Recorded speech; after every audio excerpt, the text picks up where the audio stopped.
Môre, ons is by Val Boeredag 2024. Ek is Jaco du Preez, bemarkingsbestuurder van Holland vir Suider-Afrika. Ek gaan julle 'n bietjie vandag meer vertel van ons trekkers met PLM intelligensie.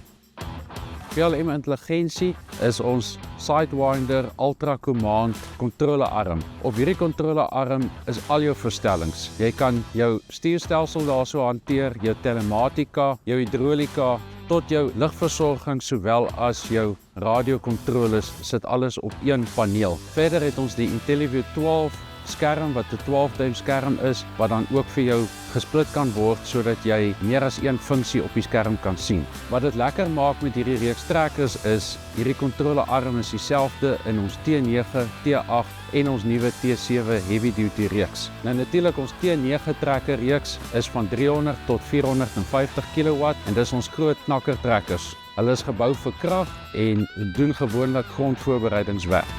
Ons Genesis T8 reeks is van 184 tot 295 kW. Wat hom gewild maak is sy lang wielbasis, die langste in die klas. Saam met sy reguit aandrywing maak dit seker dat jy al jou krag op die grond kry. Dis nie net kragdoeltreffend nie, maar dit is ook brandstofbesparend in die einde van die dag.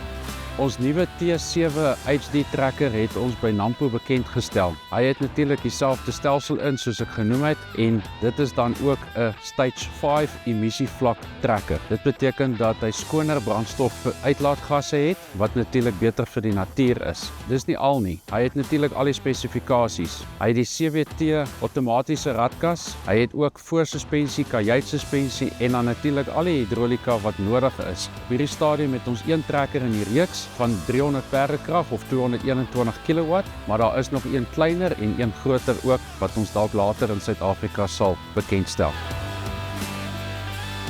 So vir meer inligting besoek asseblief ons webtuiste of kontak jou naaste handelaar.